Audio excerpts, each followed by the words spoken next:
Thank you. The next case is Amaran versus Royal Caribbean.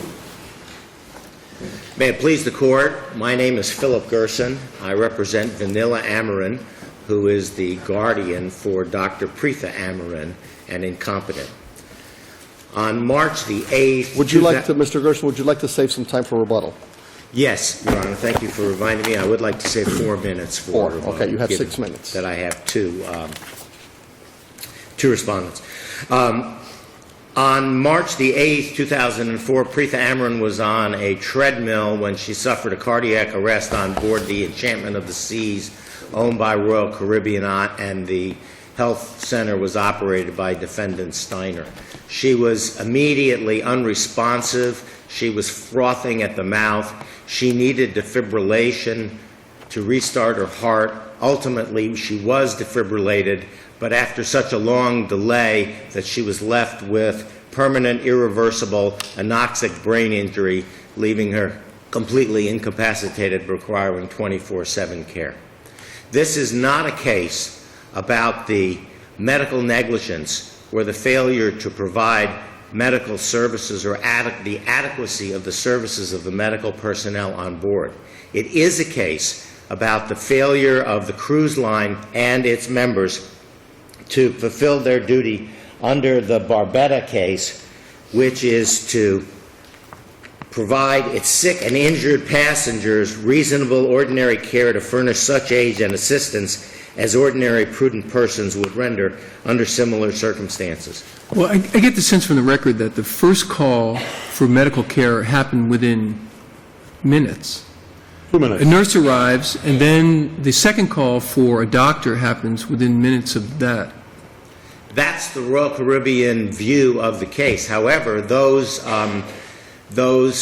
facts are incomplete. The first call is made by an unidentified person. What the unidentified person said is not known. However, the bridge officer says that he was merely told that a person had fallen off a treadmill. There were two eyewitnesses in the fitness center who testified that Preetha Amaran was immediately unresponsive and was frothing at the mouth. Counsel, if we may, could we just focus on the time? Because we have read the briefs. Your version of the time is what? That there was more than 5 minutes that elapsed before the nurse arrived and another 5 minutes until the doctor arrived. Okay, so what's the proof of the first 5 minutes? Because I thought the record was, some people testifying it was within minutes, and that that the plaintiff's mother, I guess, testified she wasn't sure of the time. The plaintiff's mother testified that it was 5 minutes or more, and she was able to gauge her estimation of the time by the fact that she went to the phone at least 3 or 4 times before the nurse arrived and let the phone ring 5 to 10 rings, calling her stateroom, trying to reach her husband, who is himself a physician. That's how she gauged the time. There was another eyewitness, passenger, Amy Smith, who testified that there was a 5-minute gap between the time the call was made by whoever made it and the time that the first nurse arrived. Then both Mrs. Amaran and Mrs. Smith testified that it was another 5 minutes before the doctor finally arrived. It is true that the reconstructed time record of the ship puts a much shorter time frame on it. Well, but the deposition testimony of Passenger Smith says that the response seemed almost immediate. The response to the making of a call. No, the call and the minutes it took before, okay, the making, I got you, before the making of the call, and then she said that the response was fairly quick. Yeah, but when she was asked to put a number on it, she said 5 minutes. And then she said another 5 minutes after that before the doctor arrived. And the outcome, if the ship's timeline that was reconstructed after the fact by loss prevention officers, among others, was accurate, is inconsistent with medical science, because this young lady would not have suffered the severe anoxic brain injury that she has if there had been a timely intervention and if she was breathing normally until the time when the doctor arrived and he said he found fixed and dilated pupils, nil respirations, and an asystolic patient who had froth in the mouth. I thought your cardiologist testified, quote, "To my understanding, the first medical assistance she received was from Nurse Ingrid Kola, and that likely was in the area of 2 minutes and 20 seconds after Prieta first collapsed." Well, that was taking the best-case scenario in the way that the questions were phrased to him in his deposition according to the defendants. But Dr. Van Camp, who you are referring to, was not expressing an opinion since he wasn't there, and that's clear in his deposition. And the way the questions had been phrased to him, if you read that section of his deposition, they were showing him the ship's medical record and asking him to accept that. Now, the ship's medical record is reconstructed after the fact by the doctor, the nurses, and the ship's safety officer, who's in effect a loss prevention officer. And there was another record, by the way, that the doctor says is more detailed, more comprehensive, and was written in the ship's medical center computer later on that evening.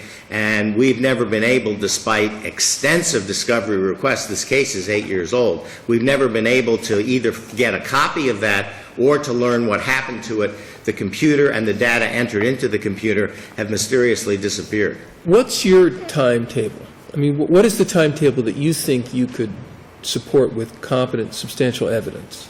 The first call goes out, what's the largest amount of time? Well, you see, the problem is that the first call is not an accurate assessment Fair enough. of the extent of the emergency. Gotcha. First call was by the cleaning person, not by the person working in the workout center. That call goes out, according to your version of the story, how many seconds after the Apparently incident? quickly. Apparently, no one has a time frame. Some people have said as quickly as 10 seconds. Some people are saying 10 seconds. Do you dispute that? There's no evidence in the record that sets any other time window on. First call, 10 seconds. Then the nurse arrives, you're saying within 5 minutes of that? No. The first call is inaccurate and it's misleading. Well, that can't be. There's evidence that it happened immediate. Well, 10 seconds in immediate is about the same. Right, about the same. So we have 10 seconds. Right. So certainly nothing negligent in a call being made within 10 seconds, right? Or you're alleging they should have made it less than 10 seconds. No, what we're alleging is that they should have given an accurate assessment of the extent of the emergency, because Meaning that they should have made a medical assessment of the patient? Yes, because the eyewitness says she was unresponsive. The mother is screaming, "Get a doctor." She's unconscious. She's frothing at the mouth. And the information that's communicated to the bridge is merely that a patient fell off a treadmill. So the bridge then calls the medical center, and one nurse in the medical center tells another nurse in the medical center that someone has fallen off a treadmill. So And when then a does the is nurse dispatched. arrive? So the nurse arrives at the scene. What's the maximum amount of time it took the nurse? I mean, what's substantial competent evidence might show that the nurse arrived as late as how many? Some people are saying 2 minutes after the call, but what would be? Two witnesses say 5 minutes. Amy Smith and Vennila Amaran both say 5 minutes later the nurse arrived, and that 5 minutes after that the doctor arrived. Now, it is true that the ship's medical record has what we consider to be self-serving, post hoc created timelines that are not consistent with this outcome. Yeah, and for summary judgment, we have to look at the facts most favorable to your side, the non-movement. But what you're saying is 5 minutes plus 5 minutes. That's right, which is consistent with And this sadly, kind of we are outcome. we've crossed the 6-minute barrier 2 minutes ago, so if you still want to say 4 minutes, you should stop now, or you will continue into your rebuttal time. I'll reserve my time. Okay.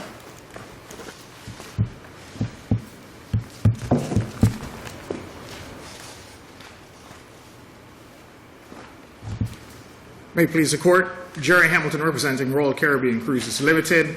It's 10 minutes per side, and there are two defendants. I'm assuming that I have 5 minutes for Royal Caribbean if we're going to split the time equally. Okay. Is You that have correct, 5 Judge? minutes. Fair enough. Let's just address the timing issue very succinctly.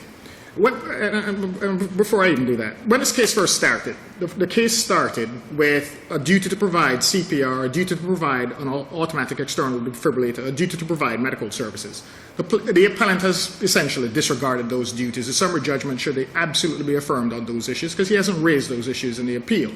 Let me turn to the issue of reasonable aid and assistance, which is the only existing duty that exists.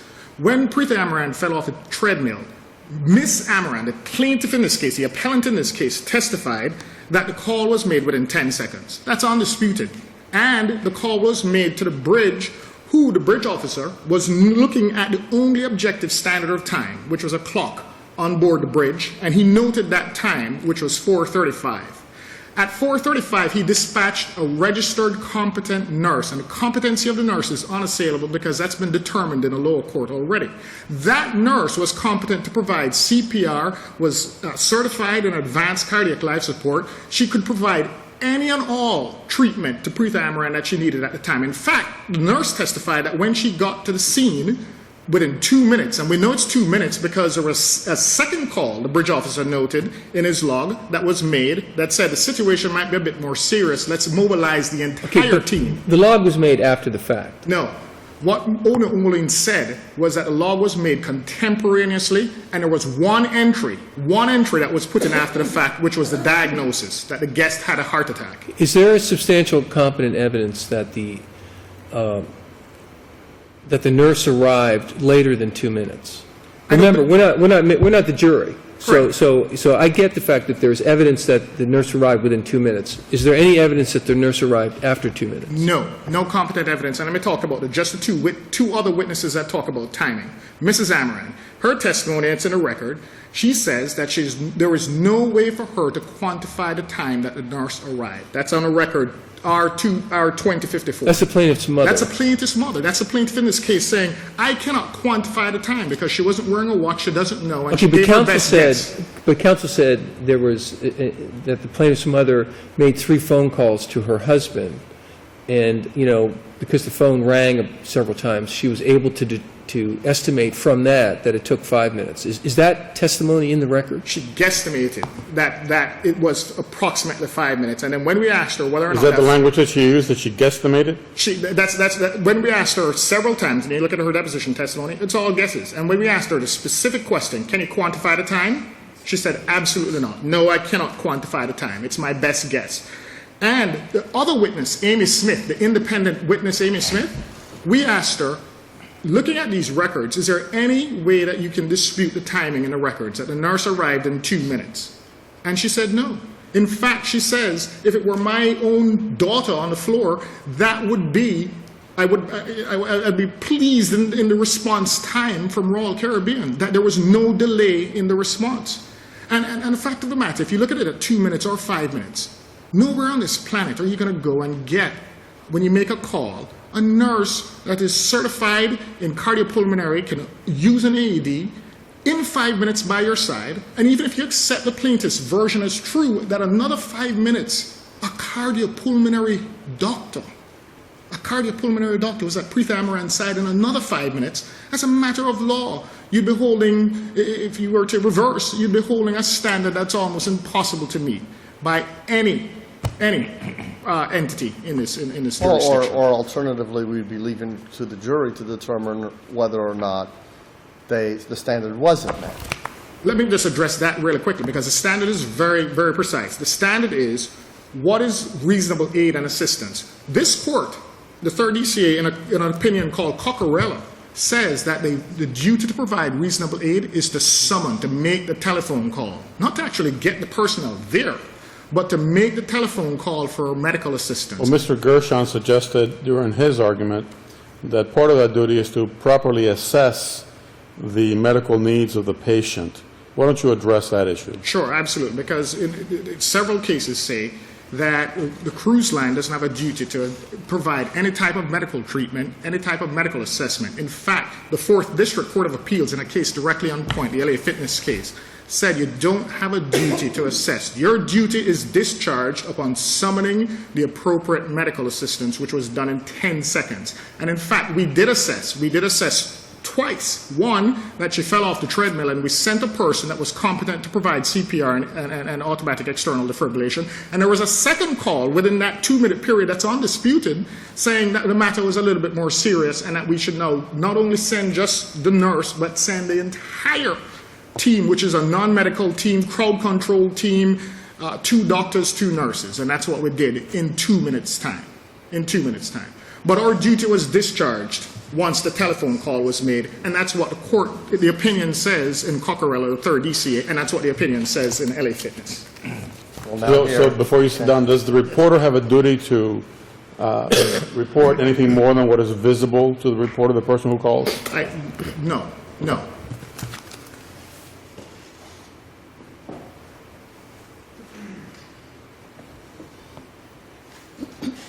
May I please the Court, Carmen Cartaya from McIntyre, Sarin, and Cartaya on behalf of Steiner Transocean Limited. This Court should consider that with respect to Steiner, who is the concessionaire, who is not the vessel owner nor operator, the trial court very appropriately entered a final summary judgment following the LA Fitness case, which of course concerns a fitness operator, and the 4th District Court there found that there was absolutely no duty to provide medical services. And the only duty is a reasonable duty to get or procure medical assistance.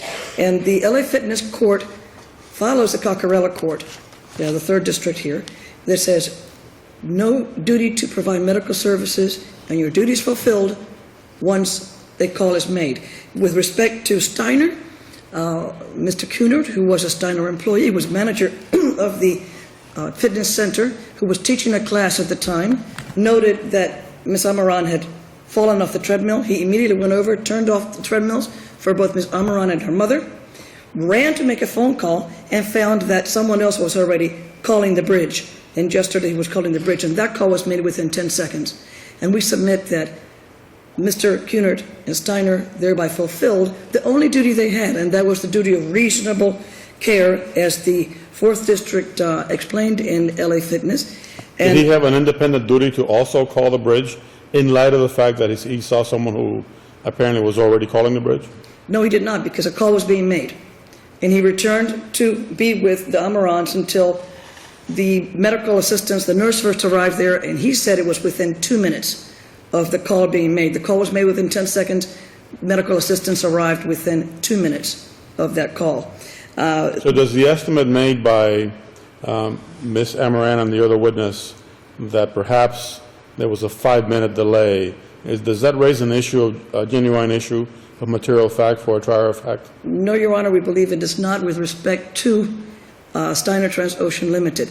The liability that a plaintiff attempted to place on Steiner is even more attenuated than that which they attempted to place on Royal Caribbean. Steiner does not own the vessel, does not operate the vessel, does not have a medical team available. Steiner, as the concessionaire, in the identical factual scenario of the LA Fitness, which was a case of first impression for the 4th District, and we have not found any other courts in the state that have addressed that specific issue, said that the courts in other jurisdictions have examined the issue of a business owner's duty to injured patrons, have generally held that a business owner satisfies its legal duty to come to the aid of a patron experiencing a medical emergency by summoning medical assistance within a reasonable time, and reasonable time is not defined. And the 4th District declined to extend the duty of reasonable care to include the provision of medical care or medical rescue services to a operator of a fitness center. And so we believe that as to Steiner Transocean Limited, the trial court correctly entered summary final judgment. There are no issues of fact for a jury to consider as to the fact that there was no duty owed by Steiner, as the court properly found, and absolutely no other questions of fact as to what Mr. Cunard did or Mr. Cunard reacted. We believe that this court should apply Steiner, LA Fitness, because it does not conflict with any federal maritime cases, with any general maritime law, and so the court can certainly supplement the case law with the state law and find that the circumstances presented Steiner Transocean Limited through Walter Cunard fulfilled its duty of reasonable care by turning off the treadmills, running to make the phone call that had already been made. There was nothing more for him to do. There was no provision of medical services for Mr. Cunard to provide. Okay, thank you. Thank you. We'll now hear from the appellant on rebuttal. May it please the court. Mr. Steiner had quite specific duties that, after Barbetta, have been enunciated and set forth quite clearly in the STCW, the Standards for Training for Crewmen and Certification for Watchkeepers, the International Safety Management Code, the PAIE, the Persons Nominated to Assist in Emergencies, which is a Royal Caribbean training document, and the Royal Caribbean Situation Management Code. So these are very clearly defined responsibilities, and it's not enough to simply see some unknown person whose training is unknown and assume that that person is accurately... What else could Steiner have done? Did they have their own medical personnel on board? No, but they had trained, and his certificate is in the record, Mr.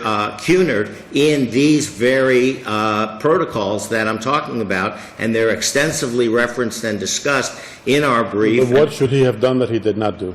He should have first assessed her. He Medically? should. Pardon? Medically. Not medically, just visually. All he had to do was look at her and see that she was frothing at the mouth and she was unconscious. And then he should have made the call himself, or at least made sure that the person who was making the call was making an accurate call and correctly communicating the information. Because in brain damage from oxygen deprivation, minutes count, seconds count. In fact, that's in the Royal Caribbean training materials that they teach to Mr. Cunard. For him simply to see someone else on the phone and assume that that's adequately communicating what needs to be communicated turns out to be wrong in this case, because you don't get the profound brain injury my client has unless you're without oxygen for a period of more than 5 minutes or up to 10 minutes. Now, the competent evidence from the eyewitnesses, the mother is at pages 155, 56, and 176 of her deposition.